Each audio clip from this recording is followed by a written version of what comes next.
කලින් වීඩියෝ එකක අරන් ආව GTA ට්‍රයිලොජි වල ස්ටෝරිස් අරන් එන වීඩියෝ සීරීස් එකේ තවත් වීඩියෝ එකක් තමයි මම අද අරගෙන ආවේ GTA ටයිම්ලයින් එක අනුව GTA Vice City වලින් පස්සේ සිදුවෙන GTA San Andreas වල සිදුවීම් තමයි මේ වීඩියෝ එකට ඇතුළත් වෙන්නේ 2004 වසරේදී Rockstar Games මගින් නිකුත් කරන ලද GTA San Andreas කියන්නේ ගොඩක් ගේමර්ස්ලට මතක ගොඩක් එකතු කරපු ගේම් එකක් විදිහට හඳුන්වන්න පුළුවන් මේ ගේම් එකේ ස්ටෝරි එකත් ගේම් එක වගේම ජනප්‍රිය හොලිවුඩ් චිත්‍රපටයක ස්ටෝරි එකක් ගානටම තියෙන ස්ටෝරි එකක් එහෙනම් අද බලමු සම්පූර්ණ කතාව Grand Theft Auto San Andreas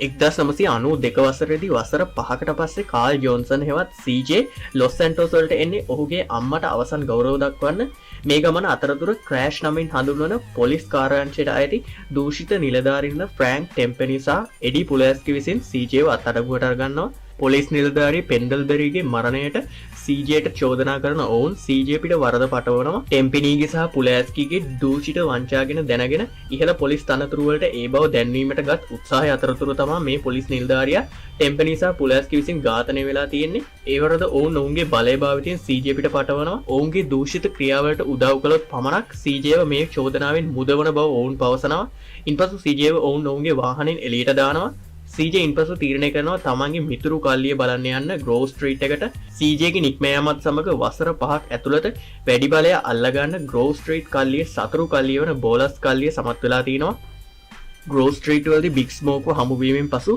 CJ වහු එක්ක යන්නේ සෙමෙට්‍රි එකට මෙතෙන්දී CJට ඔහුගේ සහෝදරයා ස්වීට් සහෝදරයා කෙන්ඩල් වගේම රයිඩර්වත් මුණ ගැහෙනවා වසර 5කට පසු පැමිණි CJව දැකීමට ස්වීට් එතරම් කැමැත්තක් නොදැක්ුවත් ග්‍රෝ ස්ට්‍රීට් ෆැමිලි එකේ බෙදවැටීම ගැන CJට ඔහු මෙතෙන්දී කියනවා මෙතෙන්දී ඇතිවන බහින් බස්වීමකින් අනතුරුව කෙන්ඩල් ඇගේ පෙම්වතා සීසව හමු වෙන යන බව කියමින් එතනින් පිටත් වෙනවා CJ ස්වීට් රයිඩර් සහ බිග් ස්මෝක් යන හතර දෙනා සෙමෙට්‍රි එකෙන් පිටත් වෙන අතරතුර ඔවුන්ට බෝලස් කල්ලියෙන් ඩ්‍රයිව් බයි ඇටැක් එකකට මුහුණ දෙන්න වෙනවා ඔවුන් පැමිණි වාහනේ විනාශ වීමෙන් පසු නැවත ග්‍රෝ ස්ට්‍රීට් එකට යාමට ඔවුන් අසල තිබූ බයිසිකල් භාවිතා කරනවා නැවත ග්‍රෝ ස්ට්‍රීට් වලට පැමිණීමෙන් පසු CJ නැවත ග්‍රෝ ස්ට්‍රීට් ගෑන්ග් එක බිල්ඩ් කරන්න උදව් කරනවා ස්වීට්ව හමු වීමට පැමිණෙන CJ ඔහුට කෙන්ඩල් සීසව හමු වීමට යන ලෑස්ති වන නිසා ඇගෙන සොයා බලන ලෙස කියනවා මෙලෙස සීසව හමු වීමෙන් පසු CJ තේරුම් ගන්න ඔහු හොඳ කෙනෙක් බවත් කෙන්ඩල් ඔහුට ගොඩක් ආදරය කරන බවත් ඉතින් CJ සීසව විශ්වාස කරනවා ඉන්පසු CJ රයිඩර් ඔෆිසර් ටෙම්පනි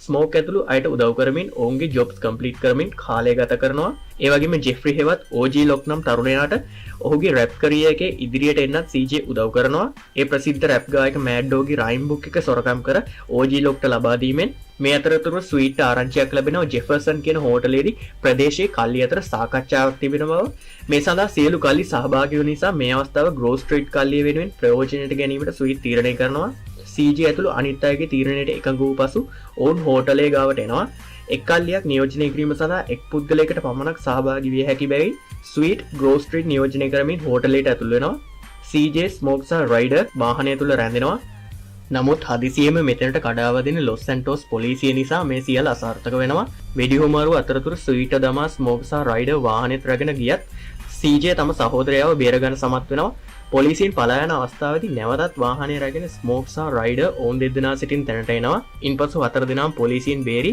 නැවත ග්‍රෝ ස්ට්‍රීට් එකට එනවා මේ සිදුවීමෙන් පසු බෝලස් ගෑන්ග් එකට ඇටැක් එකක් කිරීමට ස්වීට් ග්‍රෝ ස්ට්‍රීට් කල්ලිය සූදානම් කරනවා මේ සඳහා CJ සහ ග්‍රෝ ස්ට්‍රීට් කල්ලියෙන් කිහිප දෙනෙක් එකතු වන අතර කල්ලියට සූදානම් ලෙස කියූ පසු ඔවුන් එතනින් විසිර යනවා මේ අතර ඉතාමත් වැදගත් පණිවිඩයක් ඇති බව කියමින් සීසර් වහාම CJට ෆ්‍රීවේ එක ගාවට එන ලෙස දුරකථනයෙන් කියනවා මෙතනදී සීසර් හෙළි කරනවා කලකට කලින් රයිඩර් සහ ස්මෝක් ස්වීට්ව ඝාතනය කිරීමේ අරමුණින් දියත් කළ ප්‍රහාරය වැරදි එයින් ඔහුගේ අම්මා ජීවිතක්ෂයට පත් වූ බව මෙතනදී සීසර් CJට ඉදිරියේ නැති ගරාජ් එකකින් බෝලස් ගෑන්ග් මෙම්බර්ස් සමගින් රයිඩර් බිග් ස්මෝක් සහ ඔෆිසර් ටෙම්පනි එළියට එනවා පෙන්නනවා ඒ සමගම CJගේ අවධානය සීසර් ගරාජ් එක ඇතුළේ තියෙන සේබර් වර්ගයේ කොළපාට කාර් එකක් වෙත යොමු කරනවා මේ ග්‍රීන් සේබර් එක CJ දැක ගමන් අඳුර ගන්නවා කලකට කලින් ඔහුගේ අම්මගේ ඝාතනයට හේතු වුණ වාහනය කියලා රයිඩර් සහ බිග් ස්මෝක් ඔවුන්ට විරුද්ධව රහසගතව වැඩ කරන බවත් ස්වීට් ඇතුළු කල්ලිය යන්නේ උගුලකට බව තේරුම් ගන්න CJ ඒ මොහොතේම ස්වීට් සිටින ස්ථානයට යනවා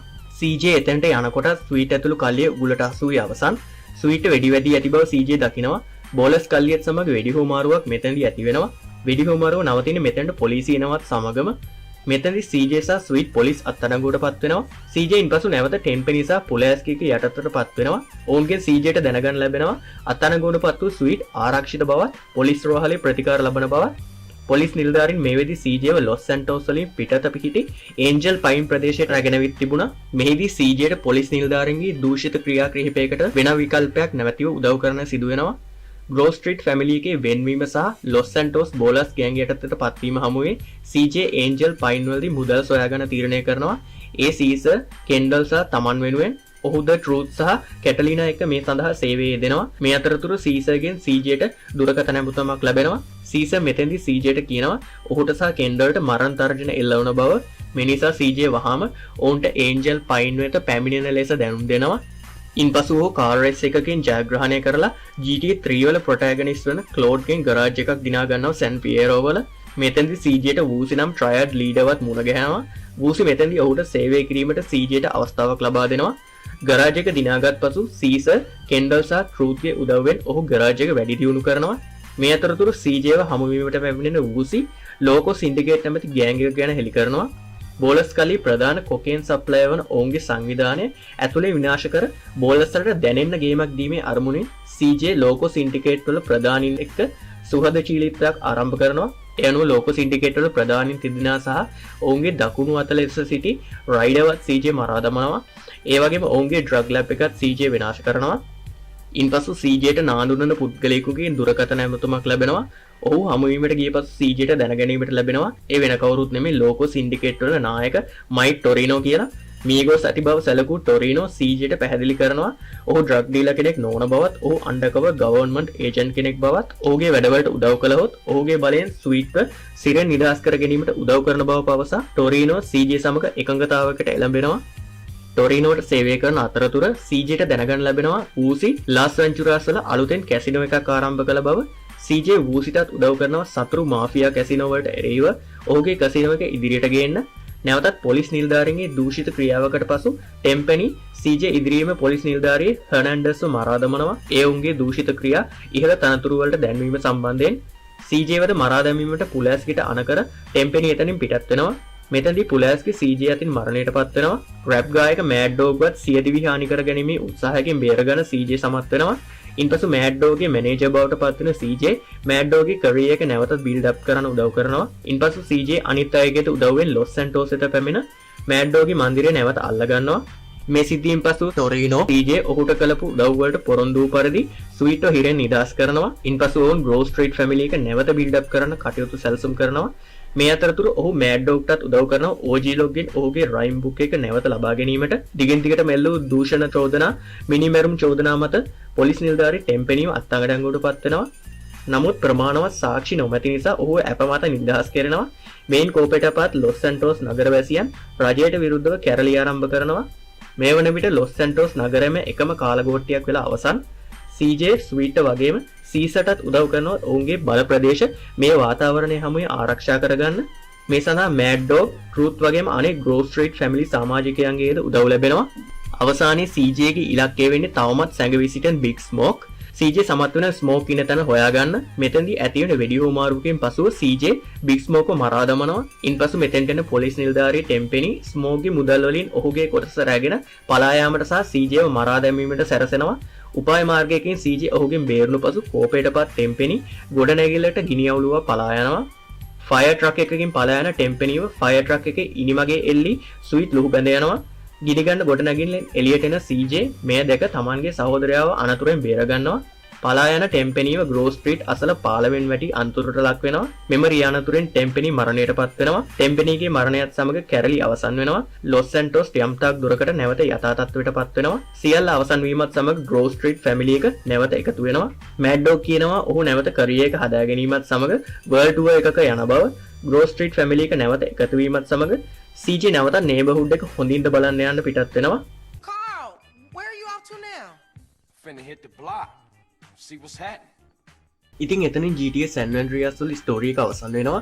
ඉතින් අද මම වීඩියෝ එකෙන් අරගෙන ආවේ GTA San Andreas වල ඒ සුපිරි ස්ටෝරි එක. මේ අනුව CJ ට හැකි වෙනවා Tamanගේ අම්මගේ මරණයට වගකිව යුත්තන්ගෙන් පරිගන්න වගේම Grove Street family එක යලිත් එකතු කරන්න. වීඩියෝ එක හොඳනම් like එකක් දාන්නත් අමතක කරන්න එපා. ඔයා මගේ channel එකට අලුත් නම් channel එක subscribe කරලා notifications all දාලා තියාගන්නත් ආරාධනා කරනවා. අලුත් වීඩියෝ එකකින් ළඟදීම හම්බෙමු. එහෙනම් අදට ගිහින් එන්න.